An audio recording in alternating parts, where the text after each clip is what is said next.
Hi students, and I welcome you all to my channel Science Education. My name is Garvit Sharma and I am again with you to help you to teach something and to innovate something.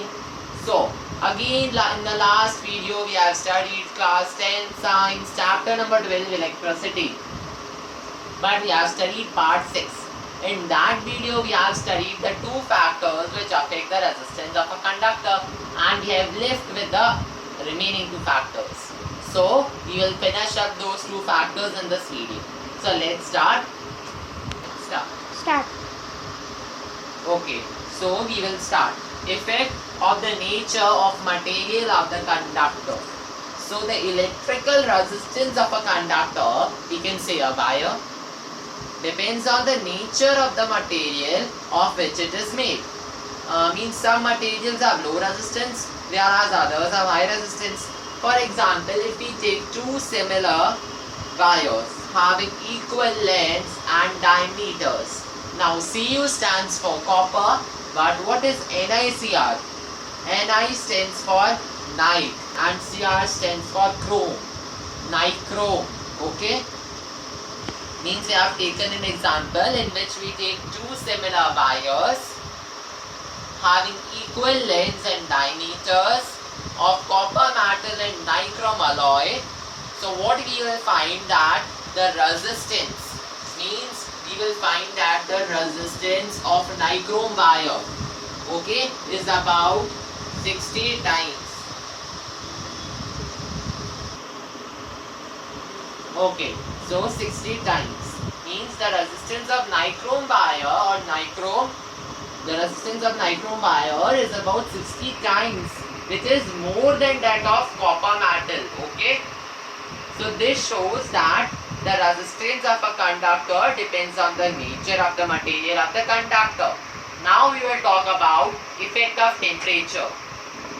So it has been found that the resistance of all pure metals, the resistance of all pure metals increases on raising the TEMP. What is TEMP? It is temperature. On raising the temperature, and decreases on lowering the temperature. But the resistance of alloys, which alloys? We can take wait. Okay, so if we are talking about alloys, we can take manganese, okay, and we can take constantan.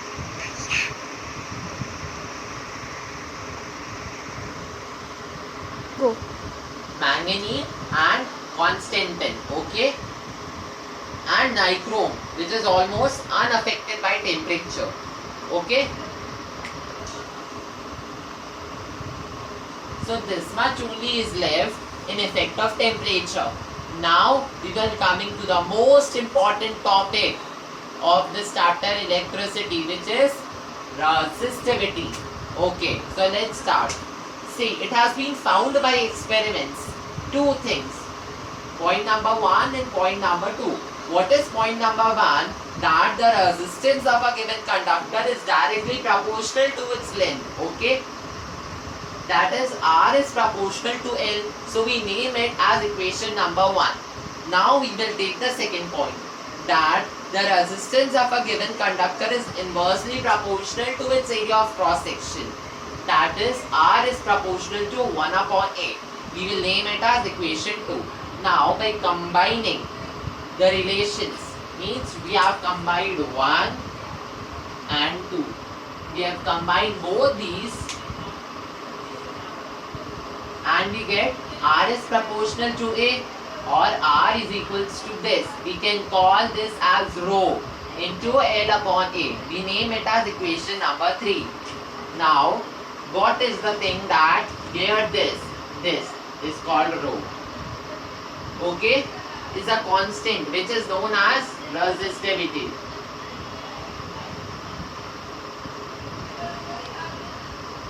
Which is known as resistivity of the material of the conductor, and resistivity is also known as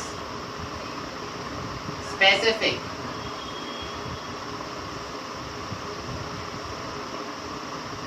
specific resistance. Okay. So from equation 3, it is clear that for a given conductor having a specified length L and area of cross section A, the resistance R is directly proportional to its resistivity rho. So if we change the material of the conductor to one whose resistivity is 2 times, then the resistance will become 2 times. Means if we change R is equals to 2 times, then the resistivity will also become 2 times. Okay. It is not, it is an example, we will not include it. And if change the material of a conductor to one whose resistivity is 3 times, means if we change that, the rho becomes 3 times. Then the resistance will become 3 times. Again, then what will happen? That R will become 3 times. Both are same. Now, if we rearrange equation 3, we can write it as resistivity means rho is equals to R into A upon L. We can name it as equation number 4, where R is resistance of the conductor, A is area of cross section of the conductor, and L is equals to length of the conductor. So this formula for calculating the resistivity of the material of a conductor should be memorized because it will be used to solve numerical problems. So by using this formula, we will now obtain the definition of resistivity. So let us take a conductor having a unit area of cross section, means area of cross section.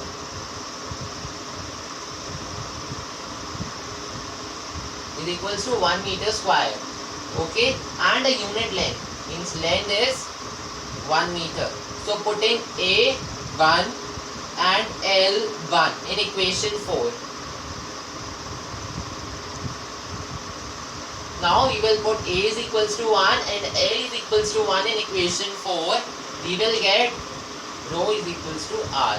Means it is looking like P, so you can also do like it. Okay, rho is equals to R. So thus the resistivity of a substance is numerically. Okay, so as I told you, resistivity rho is equals to R. So thus the resistivity of a substance is numerically equal to the resistance of a rod of that substance, which is 1 meter long and 1 square meter in cross section. So since the length means length is 1 meter and the area of cross section is 1 meter, 1 square meter, so it becomes 1 meter cube. So we can also say that the resistivity of a substance is equal to the resistance between the opposite faces. Okay, between the opposite faces of a 1 meter cube of the substance. So we will now find out the unit of resistivity. So what we have seen that resistivity rho is equals to R into A upon L. So now to get the unit of resistivity, okay, we should put the units of resistance R, area of cross section A, and length L in this equation. Okay, so we know that the unit of resistance R. So I'll repeat that. Now to get the unit of resistivity, we should put the units of resistance R, area of cross section A, and the length L in this equation. So we know that the unit of resistance R is ohm. The unit of area of cross section A is meter square. And the unit of length L is meter. So putting these units in the above equation, we get is equals to ohm into meter square upon meter. Okay, so what we will get? We will get ohm meter. Okay, or we can say ohm meter. So thus the SI unit of resistance is ohm meter. Okay, which is written in symbols as this.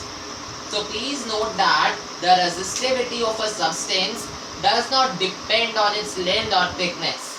It depends on the nature of the substance and temperature. The resistivity of a substance is its characteristic property. So we can use the resistivity values to compare the resistances of two or more substances. Another point to be noted is that just as when we talk of resistance in the context of electricity, it actually means electrical resistance. In the same way, when we talk of resistivity, it actually means electrical resistivity. The resistivities of some of the common substances or materials I'll be showing you now. Okay, so now we will discussing the resistivities of some common substances, but their temperature would be at 20 degrees Celsius only. Okay, so from this table we find that the resistivity of copper is 1.69 into 10 raised to the power of minus 8 ohm meter. Now by saying that the resistivity of copper is 1.69 into 10 raised to the power of minus 8 ohm meter, we mean that if we take a rod of copper metal which is 1 meter long and 1 square metal in area of cross section, then its resistance will become 1.69 into 10 raised to the power of minus 8 ohm meter. So please note that a good conductor of electricity should have a low resistivity and a poor conductor of electricity will have a high resistivity. So from this table we find that all the metals which include the silver, the copper and aluminium, tungsten, nickel, iron, chromium, mercury and manganese. Okay, so from this table we find that of all the metals, silver has the lowest resistivity of 1.60 into 10 raised to the power of minus 8 ohm meter, which means that silver offers the least resistance to the flow of current through it. The silver metal is the best conductor of electricity. It is obvious that we should make electric wires of silver metal, but silver is very costly metal. We use copper and aluminium wires for the transmission of electricity because copper and aluminium have very low resistivities, due to which they are very good conductors of electricity. So from this discussion we conclude that silver, copper and aluminium are very good conductors of electricity. Okay, so now we will talk about alloys. The resistivities of alloys are much more higher than those of the pure metals from which they are made. For example, the resistivity of manganese, which is an alloy of copper, manganese and nickel, is about 25 times more than that of copper, and the resistivity of constantan, which is an alloy of copper and nickel, is about 30 times more than that of copper metal. Okay, it is about 30 times more than that of copper metal. It is due to their high resistivities that manganese and constantan alloys are used to make resistance wires. Okay, they are used to make resistance wires or resistors, which are used in electronic appliances to reduce the current in an electrical circuit. Another alloy having a high resistivity is nichrome. This is an alloy of nickel, chromium, manganese and iron having a resistivity of about 60 times more than that of copper. Okay, so now we will be talking about the category of insulators, which includes glass, paper which is dry, diamond, hard rubber and ebonite.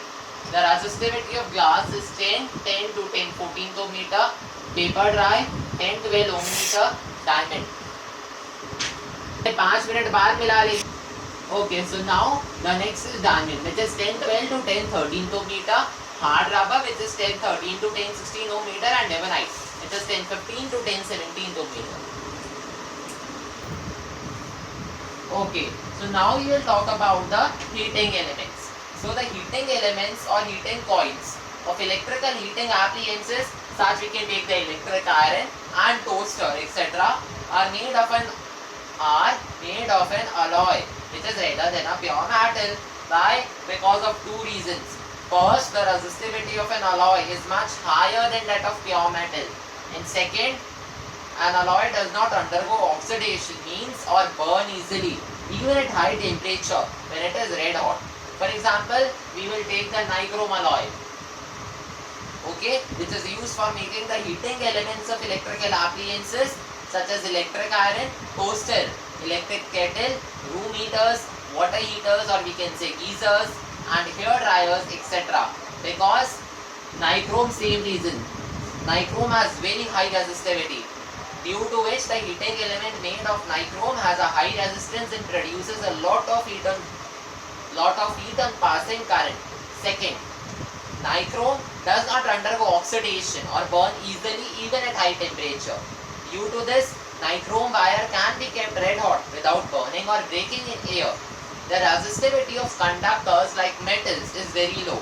The resistivity of most of the metals increases with temperature. On the other hand, the resistivity of insulators like ebonite, glass and diamond is very high and does not change with temperature. The resistivity of semiconductors, which semiconductors, which is silicon and germanium.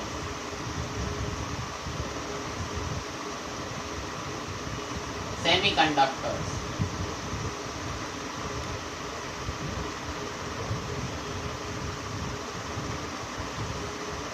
Okay, these both are semiconductors. So the resistivity of semiconductors like silicon and germanium is in between those of conductors and insulators and decreases on increasing the temperature. Semiconductors are proven to be of great practical importance because of their marked change in conducting properties with temperature, impurity, concentration, etc. Semiconductors are used for making solar cells and transistors. Okay, so friends, till then, this much only. If you like our video, please, if you enjoy the video, please like it, share it, subscribe it, and share it among your friends. So thank you everyone and bye bye.